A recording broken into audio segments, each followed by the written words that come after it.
Sesaat lagi Anda akan mendengarkan program Renungan Sahabat Seperjalanan bersama Pendeta Wendy Pratama.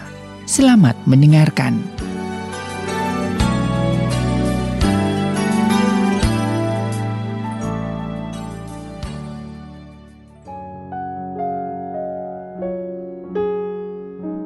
Selamat berjumpa kembali di dalam layanan audio Sahabat Seperjalanan. Hari ini adalah hari Kamis 24 Februari 2022. Tema renungan dan saat teduh kita dengan judul Godaan di Masa Sulit. Godaan di masa sulit. Firman Tuhan terambil dalam Matius 4 ayat 1 dan kedua. Maka Yesus dibawa oleh Roh ke padang gurun untuk dicobai iblis. Dan setelah berpuasa 40 hari 40 malam, akhirnya laparlah Yesus. Mari kita berdoa. Bapa yang di dalam sorga, di tengah situasi sulit, di tengah situasi tekanan, di tengah situasi seakan-akan tiada harapan, maka iblis masuk dalam kehidupan kami, menawarkan godaan agar kami jauh dari Tuhan. Dalam nama Tuhan Yesus kami berdoa, amin. Shalom sahabat seperjalanan yang dikasihi Tuhan, godaan di masa sulit. Kita lihat di dalam Matius 4, 1 dan 2, kesulitan yang dihadapi Yesus ada dua. Yang pertama, Yesus dibawa ke padang gurun. Yang kedua, Yesus mengalami kelaparan setelah berpuasa 40 hari. Sahabat seperjalanan yang dikasihi Tuhan, orang bisa bermata gelap tatkala hidup dalam kegersangan. Orang itu bisa melakukan apapun kalau dalam kondisi lapar, dia membutuhkan makanan. Di dalam keterdesakan kebutuhan tersebut, tiba-tiba ada yang menyodorkan, tiba-tiba ada yang menawarkan. Maka biasanya dan umumnya secara insting manusia untuk bertahan hidup, dia akan mengambil, dia akan meraih apapun. Saat kita haus, tiba-tiba ada yang menyodorkan air minum, siapa yang menolak? Saat kita butuh uang, tiba-tiba ada yang memberikan tanpa kemudian ada syarat apapun. Siapa yang tidak akan menerimanya?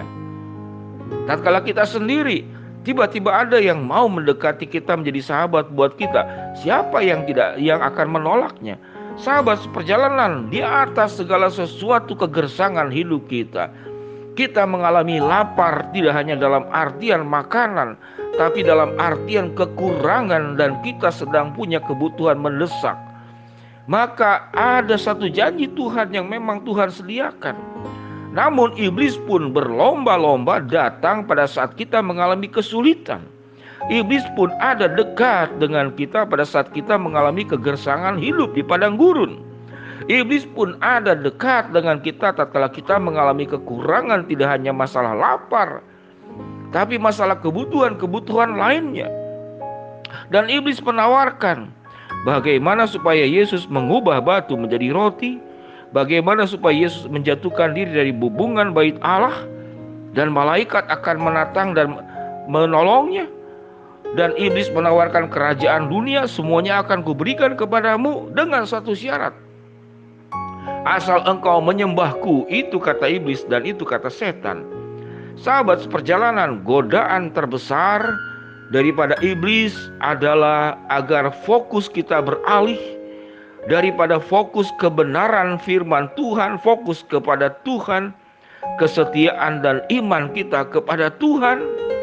Dan iblis mencoba agar fokusnya kepada dirinya dengan menawarkan hal-hal yang sedemikian baik. Kamu bisa mengubah batu jadi roti. Aku akan berikan seluruh apa yang engkau punya. Engkau akan punya kuasa dan engkau tidak akan meninggal sekalipun kau jatuh dari bubungan bait Allah.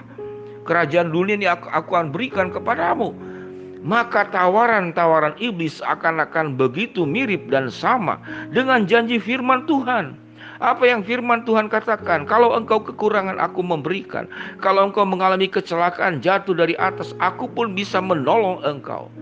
Dan aku akan berikan segala sesuatu yang terbaik di dalam dunia ini. Dan itu dilakukan dengan cara yang sama oleh iblis. Sehingga benarlah bahwa iblis itu adalah serigala berbulu domba. Iblis itu adalah setan di dalamnya, namun bentukan luarnya adalah malaikat. Kalau kita kaitkan dengan kehidupan keseharian kita, sahabat seperjalanan, tatkala ada satu contoh sederhana, Alkitab mengajarkan bahwa pernikahan itu hanya dengan yang seiman. Namun ada orang yang sedemikian baik hati secara karakter, lalu meminta engkau menikah dengan dia padahal jelas berlainan iman. Namun Tuhan mengajarkan tidak boleh. Maka engkau harus taat kepada Tuhan sekalipun tawarannya sedemikian baik. Tatkala engkau berbisnis, ada keuntungan tatkala engkau sedemikian membutuhkan. Namun caranya jelas itu curang, itu melanggar hukum, itu pencurian. Itu adalah cara-cara yang keliru. Bisnis-bisnis gelap yang dilarang oleh hukum Tuhan dan juga hukum negara. Maka iblis berkata, tidak apa-apa. Itu engkau sedang membutuhkan. Siapa yang akan peduli kepadamu kalau bukan aku? Itu kata setan. Dan kita bisa tergoda. Sahabat seperjalanan yang dikasihi Tuhan, pada saat engkau mengalami masalah rumah tangga sedemikian berat dengan pasanganmu, dan pasanganmu sedemikian buruk, berlaku buruk kepada engkau, maka datanglah pribadi lain yang datang kepada engkau. Aku akan memberikan kasih sayang, aku akan memberikan kehangatan, aku akan menolong kesepianmu. Apa yang terjadi? Sama juga dengan anak-anak sekolah, anak-anak yang baru lulus sekolah, yang sedang mau terjun mencari uang, mencari pekerjaan. Ada banyak tawaran-tawaran flexing disebutnya itu, yang berbentuk seakan-akan trading, seakan-akan saham, namun sebetulnya itu perjudian. Tidak ada produk yang terjadi di sana, barang yang diproduksi tidak ada. Maka itu perjudian. Lalu ditawarkan dalam waktu 3 bulan engkau investasi 1 juta, maka akan jadi 10 juta. Bahkan ada yang berani menyebutkan sampai lebih daripada 10 juta. Dan itu tawaran luar biasa. Dan itu yang ditawarkan oleh iblis. Iblis tidak pernah benar-benar akan memberikan roti sewaktu engkau ada batu. Iblis tidak akan pernah benar-benar memberikan kerajaan, sebab iblis sebetulnya adalah fakir miskin. Iblis tidak punya apa-apa. Iblis tidak menciptakan apapun di dalam dunia ini. Karena segala sesuatu yang ada dalam dunia ini adalah milik Tuhan, kepunyaan Tuhan. Lalu iblis mengaku-ngaku, aku punya segala-galanya, dan aku akan berikan kalau engkau membutuhkan. Itu kata iblis, itu kata setan. Sahabat seperjalanan, semua godaan terlihat indah di bagian depannya. Namun sewaktu engkau menerima godaan itu, mengambilnya, menikmatinya, menjalaninya, menghidupinya, maka di penghujung godaan adalah kehancuran. Kehancuran rumah tanggamu, kehancuran akan karaktermu. Engkau menjadi orang yang terjerumus ke dalamnya. Kehancuran kepercayaan orang kepadamu, dan kehancuran hubunganmu dengan Tuhan. Engkau meninggalkan Tuhan dan mendengarkan suara setan, suara iblis. Di dalam kondisi padang gurun yang gersang, di dalam kondisi kelaparan, Yesus dicobai oleh iblis. Kita pun demikian. Pada saat kita mengalami kegersangan hidup, kita mengalami kekurangan yang sangat akut, dan engkau berkata, aku sudah tidak tahan lagi. Kalau tidak ada kemudian yang menjawab seluruh masalah hidupku, kebutuhan hidupku, maka aku akan mati hari ini. Itu adalah pemikiran dan penilaian hidupmu. Sehingga sewaktu tawaran godaan itu datang di hadapanmu, engkau menjadi seperti hiu yang lapar. Apapun yang ada akan disantap, ditelan, dan kemudian diraihnya. Sahabat seperjalanan, kita tahu di akhir godaan iblis adalah kehancuran. Oleh sebab itu, apapun seindahnya, semenarik apapun, semempesona apapun, katakan, di dalam Tuhan aku tidak pernah akan dengar suara iblis. Oleh sebab itu, godaan di masa sulit, berfokuslah kepada Tuhan. Percayalah Tuhan tidak akan meninggalkanmu. Dia akan bertindak menolong engkau tepat pada waktunya, tepat dengan caranya. Sewaktu engkau tetap harus menghadapi kesulitan, bersabarlah, tetap kuat, tetap setia. Tuhan akan beserta dengan engkau di dalam segala situasi. Mari kita berdoa. Bapa di dalam surga, hamba-Mu berdoa buat sahabat seperjalanan yang sakit, Tuhan jamah sembuhkan.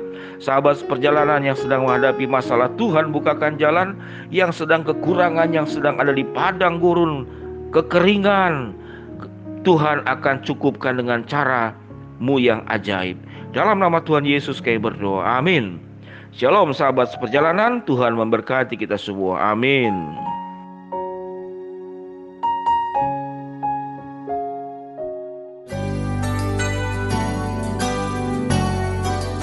Anda baru saja mendengarkan program Renungan Sahabat Seperjalanan bersama Pendeta Wendy Pratama. Terima kasih atas perhatian Anda. Tuhan Yesus memberkati.